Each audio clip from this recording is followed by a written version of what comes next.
Welcome to this installment of Spotlight on Sparks, reporting on location here in Carson City, Nevada state capital. As you know, every 2 years, the Nevada legislature meets for 120 days. The city of Sparks works very closely with our elected leaders in the legislature to ensure that we're recognized and that our residents' interests are heard and that our strategic and economic goals are met. Assemblywoman Jill Dickman, Assemblyman Mike Sprinkle, and Senator Debbie Smith worked together with the other members of the Northern Nevada delegation, Assemblyman Ira Hansen and Senator Don Gustafson, to provide a solid core of elected officials who care about their community and work tirelessly to make sure that the city of Sparks has a voice at the state level. The state legislators representing the city of Sparks have come from a variety of backgrounds and have entered politics for different reasons. My entire life has been small business. My other full-time job, if you will, is with the Reno Fire Department as a firefighter paramedic. I'm the only Democrat that serves in the Senate who does not live in Las Vegas.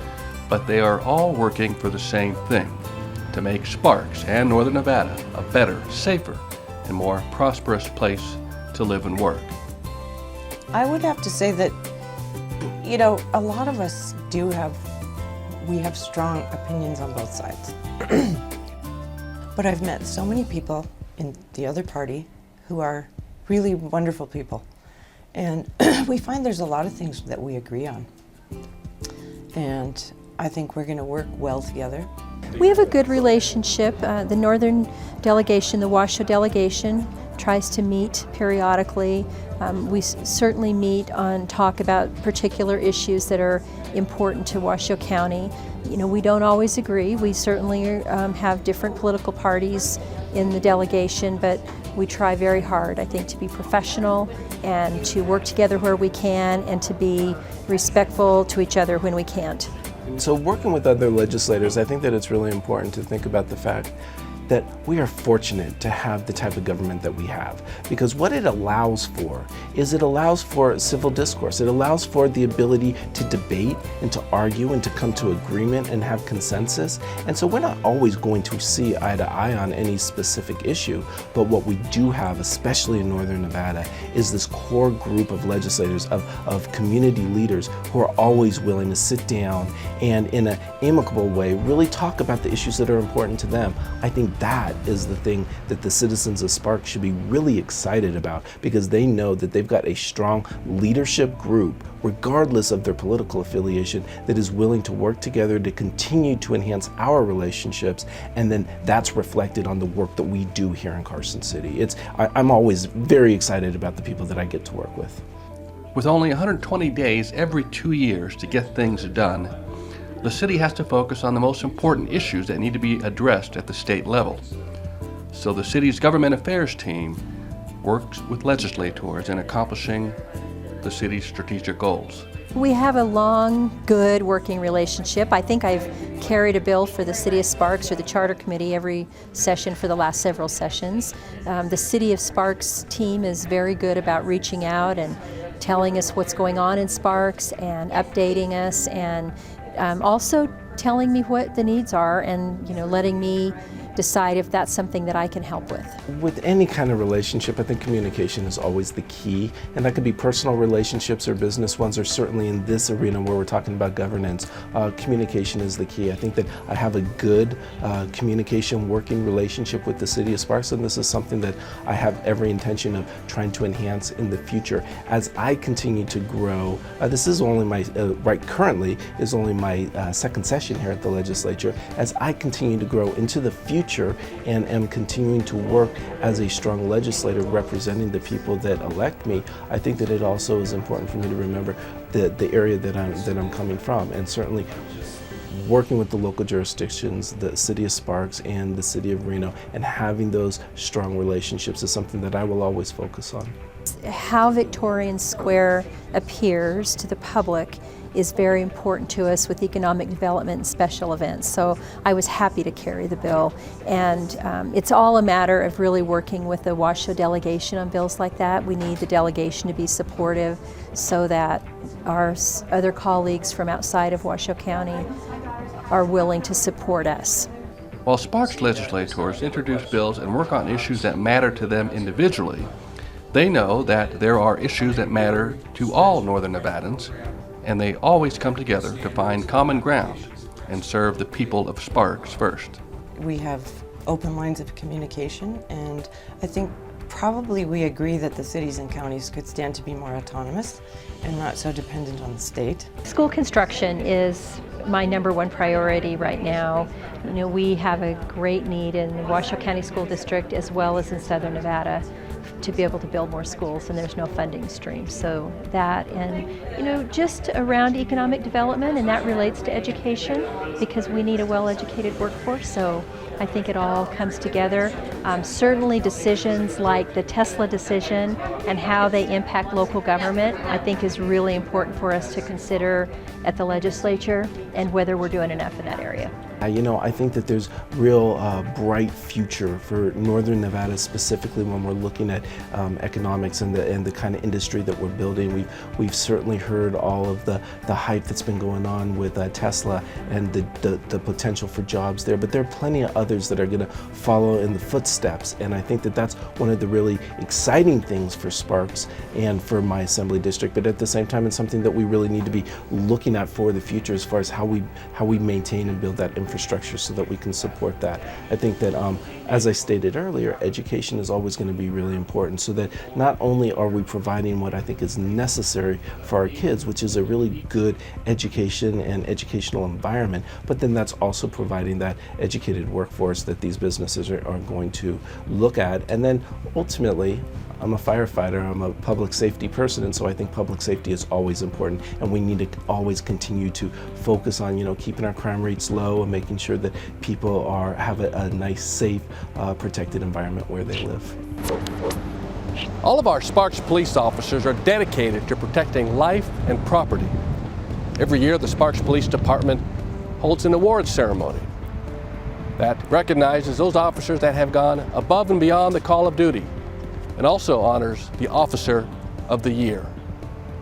Each year, the Sparks Police Department honors some of the most accomplished officers and staff in a ceremony at City Hall.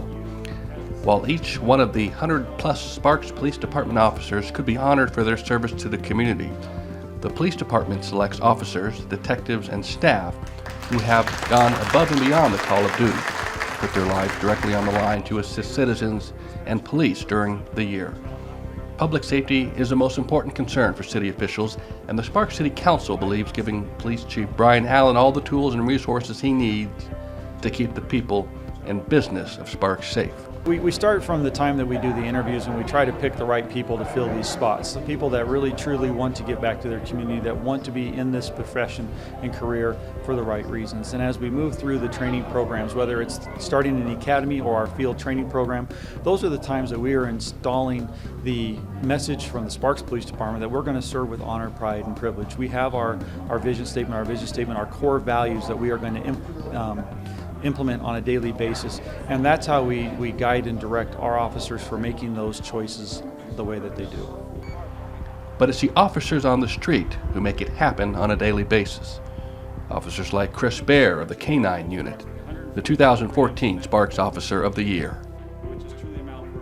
With this department, it's a huge honor because we have so many deserving officers, so to be selected from that group, it's quite an honor for me. It feels real good. There's a lot of people don't realize how many hours and hours of work, extra work, time, oftentimes not compensated for, goes into having a successful K-9 team. So it's a lot of work, but at the end of the day, when they're able to accomplish their mission with us, it's a real good feeling. Other awards are given for life-saving, meritorious service, distinguished service, and non-sworn Employee of the Year, along with certificates of commendation and appreciation are handed out each year.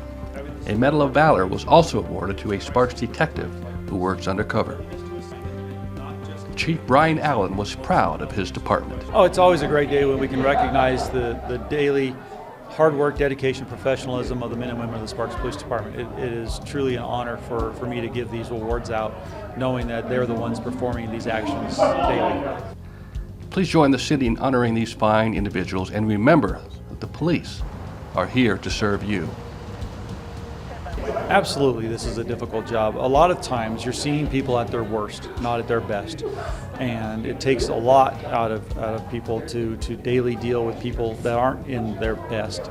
But every day they come to work serving with honor, pride, and privilege, committed professionals that are trying to solve problems and create a community that is safe to live and play. On this very special installment of Spotlight on Sparks, we're also proud to introduce to our viewers the newest member of the Sparks City Council. Councilwoman Charlene Bybee was elected in November of 2014. She comes with lots of enthusiasm and great ideas for the city. Take a look. I think the biggest thing is learning everything about how the city operates. There's so much that as an average citizen you don't really see, and you don't really know the whole extent of how complex running a city is. So learning will be my top priority, getting as much information and knowledge from city staff, from fellow council members, watching, we've got lots of issues that will come before the council, so I want to be well informed on those. A big job responsibility this year will be contracts. All 7 work group contracts are up in June, so I know that will be something that's a major importance to me. Monitoring the state legislature. There could be a lot going on at the state legislature this year that will impact the city of Sparks, so keeping an eye on that I think will be important. And being out in Ward 4, the newer part of Sparks, and we have empty retail near Ward 4, actually, out in the Galleria area, the 2 major shopping centers out there, the Scaleries on Disc Drive. All of us who live in Ward 4, the areas of retail that have been empty are a big concern. They're concerned when I've been walking neighborhoods to neighbors, and they're concerned for myself. So getting that retail filled is important. I think the good news is with the growth we're going to see because of Tesla, because of Apple, the drone companies, lots of exciting things happening that are going to impact Sparks. And with that is good news on economic development, but it's also going to require a lot of managed growth. And everything from roads to infrastructure to schools will be impacted. So we'll be looking hard. I'll be looking at all of those things. The upside is obviously the best news, but we're going to have to look at issues and address those too as a council. There are 3 major developments, one in Ward 4 in the Meadows by Wingfield Springs, Kylie Ranch, and then out Pyramid and La Posada, that are developments that are already infrastructure's in, and they were ready to go before the recession. So the good news is we've got construction can start on all those locations as the demand for housing increases. So there's not going to be a lapse in all the permitting and infrastructure for growth. We've got it there and ready to go. So that's good news. And I think in research I've done, I think there had only been 4 city councilwomen, and I would be the 5th. I've got to check that out to be sure, but I don't believe there have ever been 2 women at the same time. And I'm excited because Sparks is 50.5% female. And I think our voice, the voice of women and of a mom. I have 2 children, 2 grown children that I raised in Sparks. I grew up in Sparks as one of 6 children. And I think the perspective I bring as a mom and as a woman, we have a different perspective. And I grew up with 4 brothers, and I have 2 sons, so we really, women kind of approach things in a different manner and have a different perspective. And I'm excited to represent that voice. So I think it will be a little bit different, the dynamics of having the 2 of us to work with the guys, but the group we have is great, and I look forward to it. But I do look forward to bringing, a mother and a woman who grew up and was raised in Sparks to bring my voice and representing women and moms in the community. In addition to representing Ward 4, Councilwoman Charlene Bybee also represents the City of Sparks on the Parks and Recreation Commission, along with the Regional Planning Governing Board. Additionally, she has been participating in as many city events as her busy schedule allows. You can contact Councilwoman Bybee at 353-2311 or email her at cbybee@cityofsparks.us.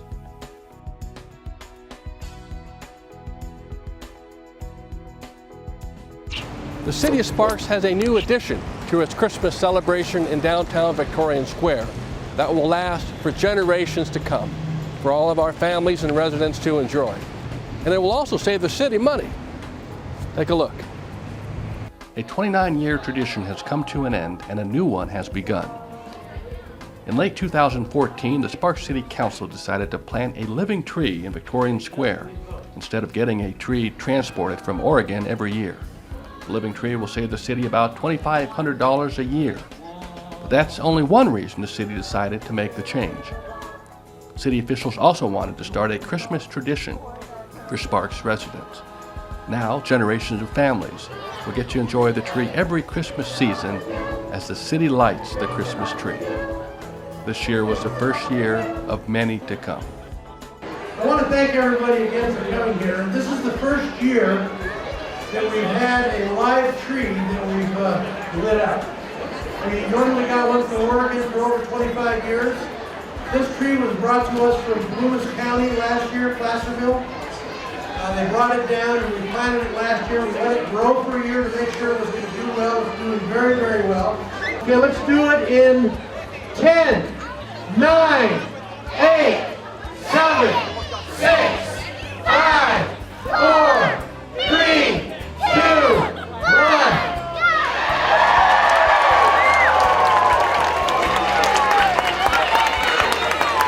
That is just beautiful, beautiful. We hope you enjoyed that last segment. You know, there's a lot happening in the city of Sparks. And once again, we're reporting here at Carson City in front of the legislature building for this very special installment of Spotlight on Sparks. You know, every year, the mayor has an opportunity to present his State of the City address.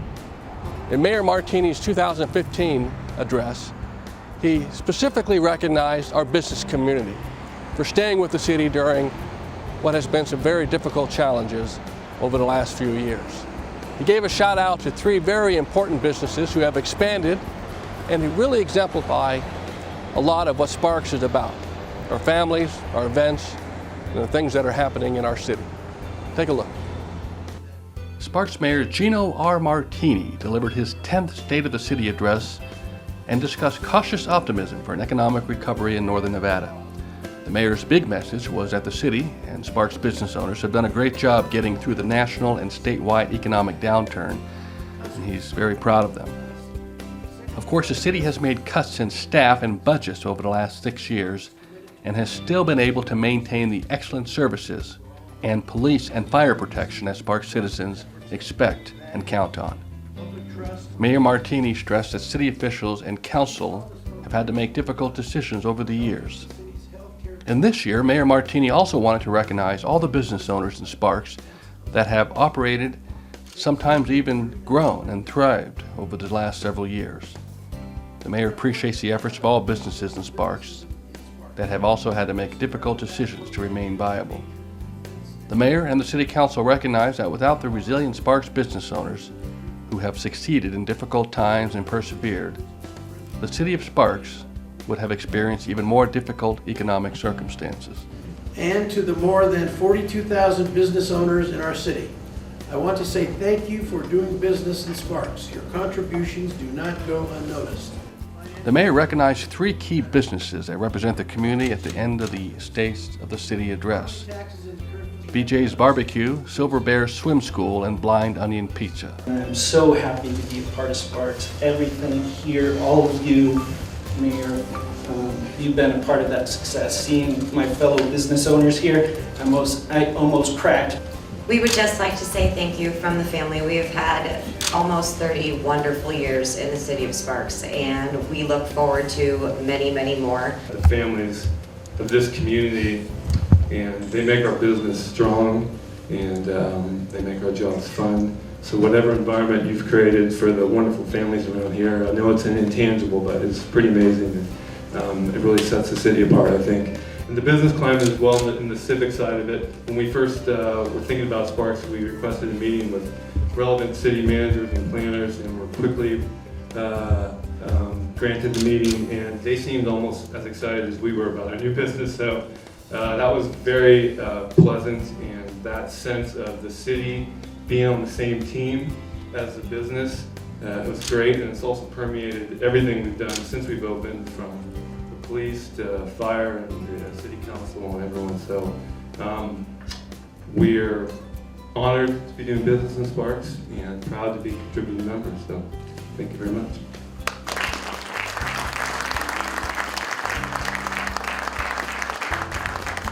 The City of Sparks wishes to thank all business owners and their families for making Sparks a special place to live and do business.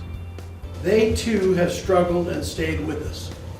Our businesses, large and small, corporate and local, are the backbone of our economy and have made our city what it is today.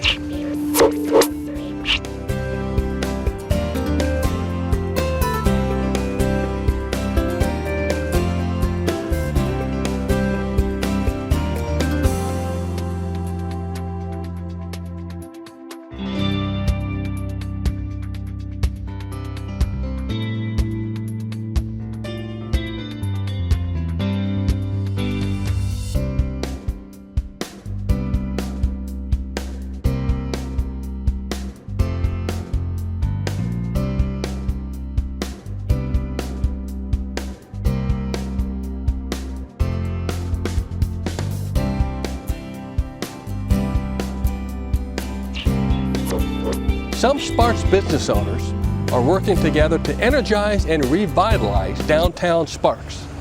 39 North is a group of private residents and business owners that have some big plans in store.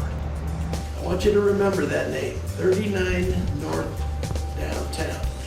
They're a group of business people who have come together that are going to reform or really help with downtown. Not only businesses, but events and those kind of things. So stay tuned, 39 North Downtown. The parameters of the 39 North District, the zone, kind of the epicenter of where we all, the community is so vibrant, is from Pyramid to Rock and from Victorian Avenue to Prater. And that whole area in there is kind of our epicenter. The Sparks City Council and city officials are constantly looking to bring new development and business to Sparks. City efforts over the years have been concentrated on Victorian Square, the hub of the area events, to ensure that it's clean, vibrant, and growing. But now the city has valuable help from a group of these downtown business owners who have taken it upon themselves to breathe new life and energy into downtown and improve their neighborhoods. It all starts with the Victorian Square area, right? It's just different. It's neither better nor it's just different. The city square it's embracing. You can sit and have a slice of pizza. You can have a rib. You can let your kids play in the fountain.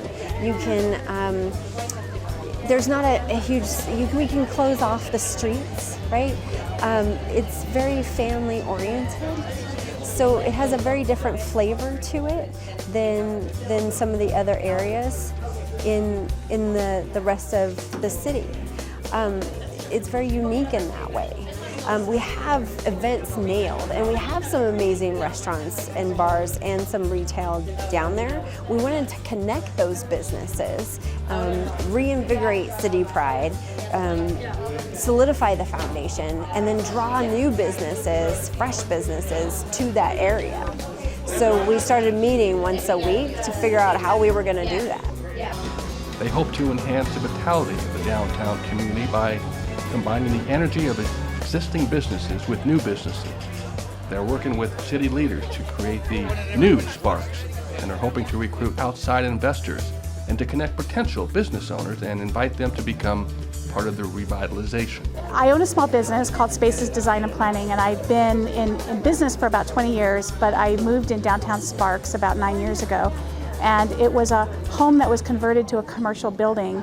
And I love being in downtown Sparks. And when I moved down there, I thought, oh my God, I need to have every house around me be a small business. And then the economy kind of crashed and things happened, and it really wasn't the right time. And I couldn't do it myself. And so I finally came to realize that I needed to, if this was going to happen in any way, I needed to get some people behind this and this idea of rehabbing downtown Sparks, because we have a good model with what happened in Midtown Reno. And it was a grassroots effort to make this happen. And if we could get enough businesses kind of behind us and want to put together a group that makes a difference. That's really how it started. We wanted to do something. Our businesses are down here. We love Sparks, and we wanted to make that happen. 39 North also wants to build on the tradition of great family-friendly events in downtown Sparks. Getting more people to come to downtown Sparks to participate in events, whether as vendors or event goers, is what it's all about. Creating a vibrant, modern atmosphere is what the city has worked for, and 39 North is stepping up to give invaluable assistance. We're trying to establish synergy between residents and businesses and get people to realize that downtown Sparks and the Sparks area is a vibrant community, and we have great family function events. We just need more of them, and we need more promotion of these events. Well, I think around our community, they've seen a lot of action with what's happening in Reno, and we needed to have something happen in Sparks, and I think that they want to see that happen. There's always that tagline of, well, somebody needs to do something about downtown Sparks. I've heard that for years and years. We're just going to be that someone, and we're asking everybody that lives here or works here to be that somebody and put a little bit of effort to make it happen. In addition, 39 North is partnering with the city to promote the city's updated Transit-Oriented Development Corridor Master Plan, also known as the TOD. The TOD corridor will be the civic, entertainment, and employment heart of the city in the future, and the efforts of 39 North are helping Sparks officials work toward that goal. That's what makes Sparks different, is the events, the activities. The farmers market, which is relocating to Reno, but we're confident that we can fill that void, hopefully with your help. Some of the other large-scale events, whether it's Hot August Nights or the Rib Cook-Off. But we've been seeing a lot of new events too, because we've been working hard to earn our brand. Every Thursday we have our board meeting. There's 4 of us, and we have those for about an hour, and we kind of chat and get ideas developed. And then at these big meetings, these open meetings, we welcome everybody, and there's people from business owners just to a resident or a neighbor. And we're trying to get everybody involved in building the community together as a whole without having the city council do it on their own. For more information on how you can join 39 North, please check out their website.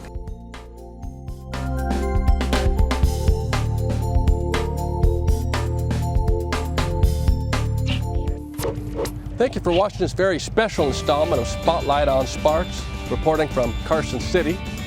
For more information, you can log on to the city's website at cityofsparks.us or follow us on Twitter or Facebook. I'm Adam Mayberry. From all of us at the City of Sparks, thanks for watching.